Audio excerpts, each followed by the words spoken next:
और अब बात गलवान हमारा है। लद्दाख की गलवान घाटी पर चीन के दावे को भारत ने खारिज कर दिया है और गलवान के भारत का हिस्सा बताया है। गलवान को 15 से 16 जून की रात गलवान में चीन साजिश को नेस्तनाबूद करते हुए भारतीय फौज के 20 शूरवीर शहीद हो गए थे। न्यूज़ 24 आज आपको बताएगा कि गलवान घाटी का इतिहास क्या कहता है और उस शख्स के परपोते क्या कहते हैं जिनके नाम पर इस घाटी का गलवान पड़ा। यह समझना भी बेहद जरूरी हो जाता है कि आखिर चीन की नजर गलवान घाटी पर क्यों है।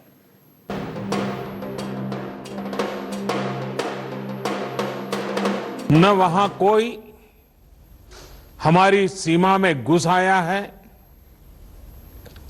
न ही कोई घुसा हुआ है।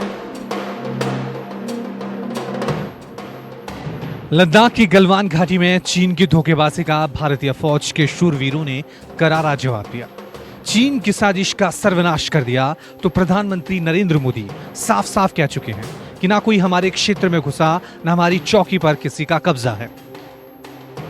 न वहां कोई हमारी सीमा में घुस आया है, न ही कोई घुसा हुआ है, न ही हमारी कोई पोस्ट किसी दूसरे के कब्जे में है। लेकिन चीन का चरित्र देखिए, जो गलवान घाटी सदियों से भारत का हिस्सा रही है, उसे अपना बताने में कोई कसर नहीं छोड़ रहा। फिर चीन के विदेश मंत्रालय ने दावा किया कि गलवान घाटी उसकी है। गलवान घाटी हमेशा से चीन का हिस्सा रही। ये घाटी LAC पर चीन के हिस्से में पड़ती है। यहाँ चीन ने हमेशा पेट्रोलिंग की है, लेकिन इस साल भारतीय सेना अप्रैल के महीने से यहाँ सड़क बनाने लगी है। ऐसे में सवाल उठना लाजमी है कि आखिरकार गलवान घाटी का इतिहास क्या है। लद्दाख की खूबसूरत इलाका गलवान घाटी आपको दिखा दें, एक तरफ से ऊंची ऊंची पहाड़े और दूसरी तरफ से गलवान नदी की बहती धारा और दूसरे इलाके से आकर इसी घाटी में शोक नदी मिलती है। ये इलाका भारत का अभिन्न अंग है जिसे धोखे से चीन कब्जा करना चाहता है। इतिहास के पन्नों को पलटने पर पता चलता है कि इस घाटी का नाम लद्दाख के रहने वाले एक शख्स गुलाम रसूल गलवान के नाम पर पड़ा। गुलाम रसूल का जन्म 142 साल पहले लद्दाख के पहाड़ी इलाके में हुआ। बचपन से ही उसका नाता पहाड़ी नालों, मुश्किल दर्रों और दरिया से रहा। इलाके के भूगोल को बालक गुलाम रसूल ने समझ लिया था। गलवान वैली पिछले 200 साल से भारत का हिस्सा रही है। हम बता दें, गलवान वैली का नाम लद्दाख के रहने वालों ने गुलाम रसूल गलवान के नाम से रखा गया, क्योंकि जानकारों के मुताबिक एक मशहूर अंग्रेज टूरिस्ट सर फ्रांसिस योंग्सबेन जो है उन दिनों भारत यात्रा पे आए और तिब्बत और लद्दाख की इन पहाड़ों पे घूम रहे थे। गुलाम रसूल गलवान का परिवार आज भी लद्दाख में रहता है। उनके पोते अमीन गलवान का कहना है कि उनके दादा के नाम पर ही इस घाटी का नाम अंग्रेजों ने रखा।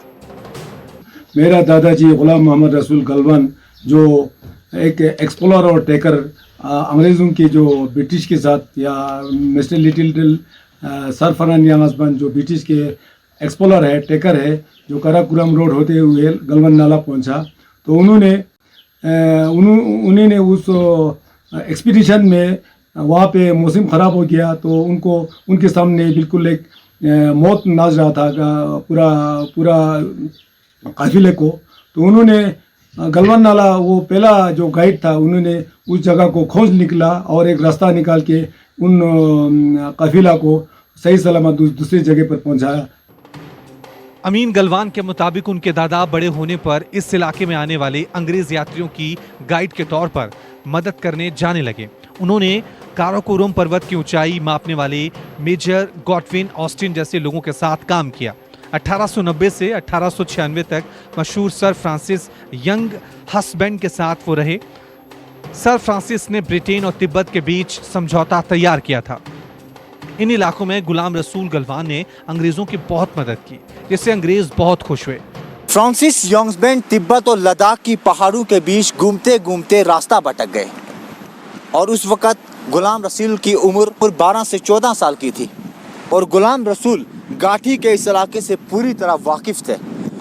उन्होंने परेशान अंग्रेज को सही रास्ता दिखाया और उसके बाद सर फ्रांसिस इतने खुश हुए कि उन्होंने इस घाटी का नाम गलवान घाटी के नाम से रखा। अमीन गलवान का कहना है कि उनका खानदान इस इलाके में 200 से 300 साल का रहा है।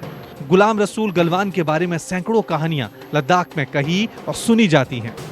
हम जो ना लद्दाख में 200-300 साल से लद्दाख में गलवान का जो ख़ानदान जो ना यहाँ पे रहा करता है। तो हमारा घर जो ना ले सिटी में सेंट्रल एशिया के पास है। तो अंग्रेज़ों ने हमारे दादाजी को अपने अच्छा करनामों की वजह से उनको लद्दाख का अक्सकल बनाया है। ऐसे में गलवान को लेकर किसी तरह की गफलत है ही नहीं। तो चीन का ये कहना है कि गलवान वादी के लिए वो क्लेम कर रहा है। मेरा ये कहना है ये गलवान घाटी जो ना वो हमारा था, हमारा है, हमारा रहेंगे। गुलाम रसूल गलवान मूल रूप से कश्मीरी थे। गलवान वहीं की एक जनजाति है। सर्वेंट ऑफ साहिब्स नाम की किताब में गलवान जनजाति के बारे में बहुत कुछ लिखा गया। सामरिक रूप से इस घाटी पर पिछले 6 दशकों से वो नजर जमाए हुए हैं। अब यह समझना जरूरी है कि आखिर गलवान घाटी पर चीन की नजर क्यों है। दरअसल गलवान घाटी लद्दाख और अक्साई चीन के बीच भारत चीन सीमा के पास है। पूर्वी लद्दाख में गलवान घाटी चीन के दक्षिणी शिनजियांग तक फैली है। यह इलाका भारत के लिए सामरिक रूप से बेहद अहम है। गलवान घाटी का इलाका पाकिस्तान, चीन के शिनजियांग और लद्दाख से लगा हुआ है, जो प्यूके तक भारतीय फौज की पहुंच को आसान बनाता है। इसलिए सामरिक रूप से अहम इस इलाके पर चीन की गिद्ध की तरह नजर बनी हुई है। ये एक बड़ी इम्पोर्टेंट चीज़ है, इसको देखना समझना पड़ेगा। क्यों तो चीन जो गलवान घाटी में आए हैं वो अपनी तरफ हैं, मगर उन्होंने हाइट्स पकड़ ली हैं। और वो हाइट इसलिए पकड़ी हैं क्योंकि वो डोमिनेट करना चाहते हैं ये रोड, दरबुक, शोक और दौलत बेग ओल्डी। कहीं ना कहीं उससे वो बिल्कुल घबरा गए हैं। मगर भारत की जो फौज है वो इससे डेटर नहीं हो रही। सिचुएशन को देखते हुए भी जो गलवान वैली के ऊपर एक ब्रिज था गलवान रिवर पे 60 मीटर का वैली ब्रिज, वो भारत की फौज ने बना दिया है। कल वो तैयार हो गया। आज से करीब 58 साल पहले यानी 1962 में भारत और चीन के फौजियों के बीच भीषण जंग हुई। उस दौर में भी चीन की नजर लद्दाख की इस गलवान घाटी पर थी। बात 1962 मई-जून की है। गोरखा राइफल्स के सैनिक चांग चेनमो नदी घाटी में हॉट स्प्रिंग्स से उत्तर की ओर गए। समजुलिंग्स में चीनी पोस्ट के सामने एक पोस्ट बनाई। गोरखा राइफल्स की चौकी नदी की ओर थी। भारतीय सेना की चौकियां सभी तरफ से चीन से घिरी हुई थी। हेलीकॉप्टरों के जरिए इन चौकियों को बनाए रखा गया था। भारतीय फौज की समझ में आ चुका था कि चाइनीज आर्मी के दिमाग में कौन सी खुराफात चल रही है। आखिरकार वही हुआ जिसका अंदेशा था। 20 अक्टूबर 1962 गलवान सेक्टर।